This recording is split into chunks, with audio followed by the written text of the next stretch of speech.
The Giannis Antetokounmpo trade saga. I felt pretty good about the Boston Celtics' chances throughout this entire charade, but today's show, the recent reports that come out making me ask the question, is the Giannis dream dead for the Boston Celtics? Well, we'll talk about it in just a moment, but manifest it down in the comment section. If you want the Celtics to trade for Giannis, do one thing for me, hit that like button on today's video. But if you don't want Giannis, get down in the comments and tell me why, because I got to hear you out and why you wouldn't want the Greek freak in Boston.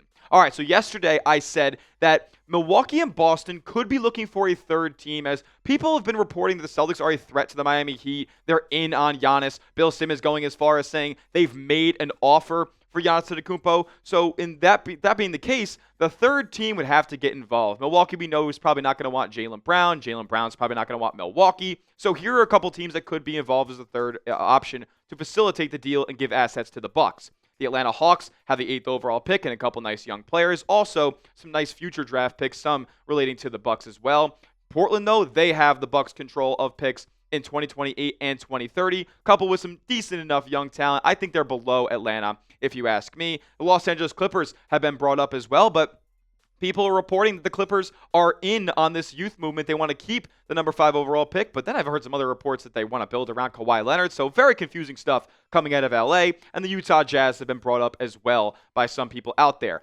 But I'm not so sure any of these discussions are going on after this latest report from Jake Fischer saying, I don't think there's any 3-team conversation between Boston and Milwaukee right now, because I don't think there's even really significant Milwaukee-Boston talks at this juncture.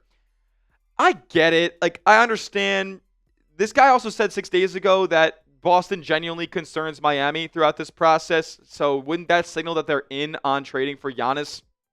I don't know, man. The play-by-play is getting a little bit exhausting when it comes to these reports. But remember, Gary Washburn did come out and say the one Boston Globe reporter that has come out and made any type of report so far is that he doesn't think the Celtics are going to get Giannis. Now, do I believe that Gary Washburn's reporting this as concrete inside source reporting? No, I think it's a little bit more of an inclination from Gary Washburn than any actual sourcing that he's done. But he also came out and said that they're not shopping Jaylen Brown. They're not dangling him around the league. I don't think that to be the case either. I've told you guys multiple times on the channel that the only player, one for one, of course, that the Celtics would entertain in a trade for Jaylen Brown is Giannis Antetokounmpo. Sure, they could go after a deal from the Pelicans with a bunch of their talented players over there, but I think that's a little less likely than them trading for Giannis at this point. So I don't think that they're dangling Jaylen Brown at all throughout the league, but it's really easy to kind of see between the lines on some of these reports from people out there. John Griner-Kennedy saying this on Twitter.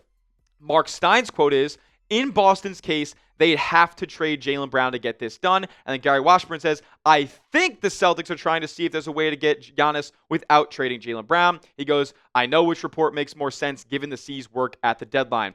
That is including Jaylen Brown. They know they have to include it. So it's kind of like it goes without saying that any offer coming from Boston would include Jaylen Brown. More from Gary Washburn here, though, saying, I think the Celtics are doing their due diligence on Giannis Antetokounmpo. I don't think they're close to any type of deal, and who knows what the Bill Simmons mentioned offer is. So that kind of feels like a little bit of a pivot. He went on multiple shows yesterday.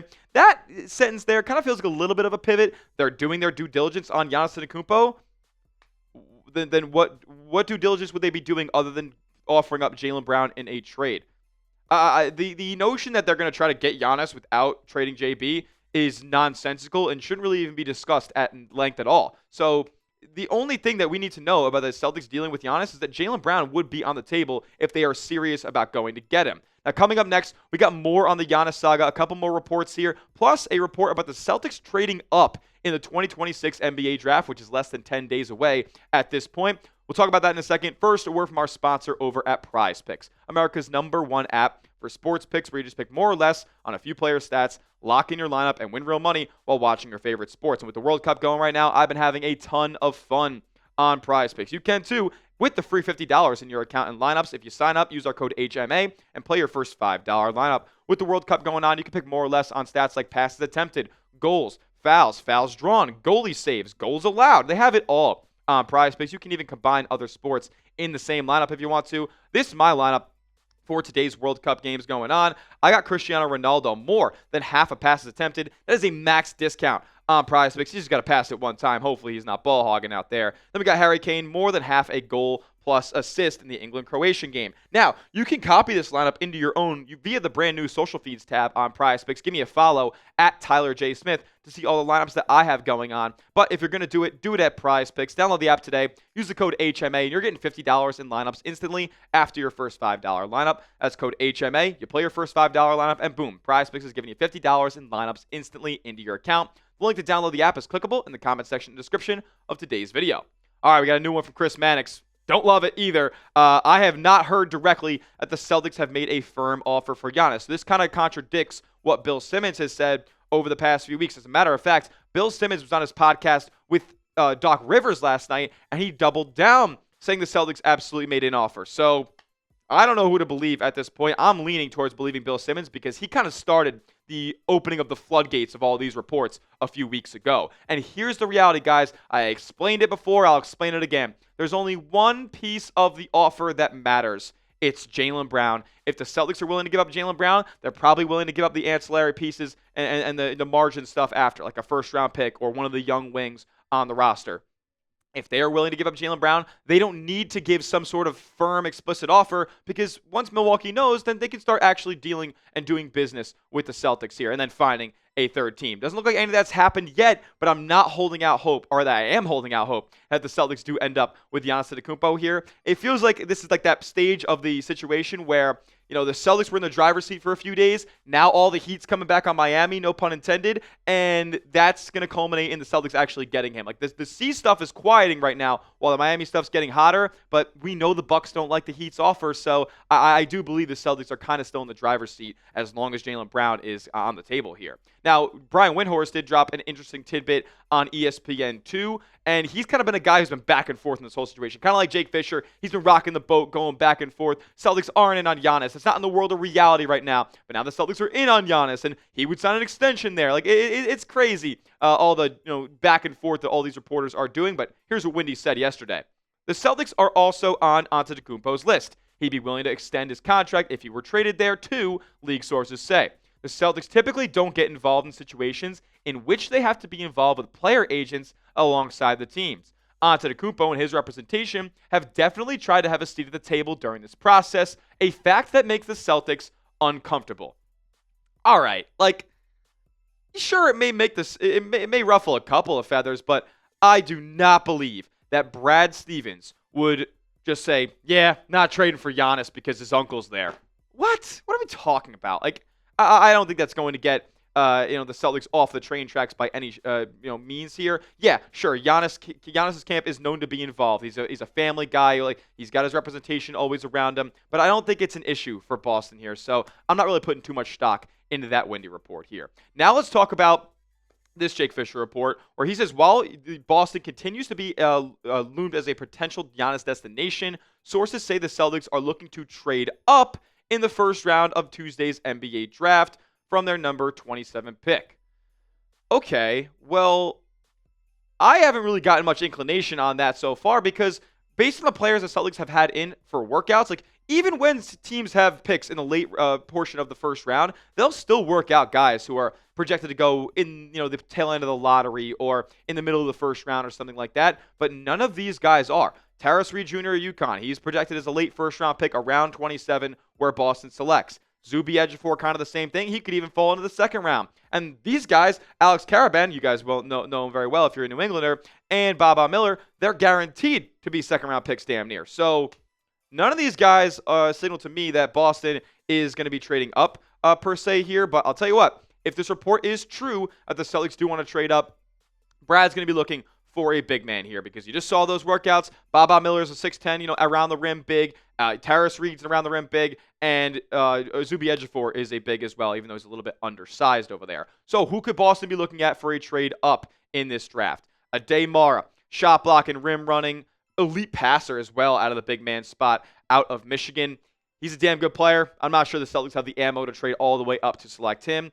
I kind of believe that unless Hannes Steinbach falls, that's going to be a guy who's kind of out of reach for Boston here. If he fell like around 16 to 18, maybe the C's could go out there and swoop in for him. Cenac Jr., kind of a wild card right now when it comes to where he's going to be selected. I've seen some in the lottery. I've also seen some in the middle of the first round and close to the 20s there. Mo Johnson, he's a very fast riser up right now, and there was a report/rumor that came out that the Miami Heat are targeting him at 13 if they don't end up getting Giannis here, so that might not be an option for Boston. And then Jayden Quaintance over at Kentucky. He was marred by injury last year, but he was looked at as one of a top 10 projected pick heading into the college basketball season. He could be on the Celtics radar as well. But if I had to guess if what Brad Stevens was going after in a trade up, I would say the guy is Cenac Jr.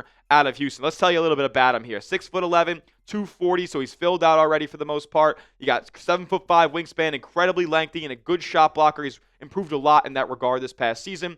A freshman, 19 years old, so he'd be around for the long haul and probably be the Celtics center of the future, which we know is a position they need to address.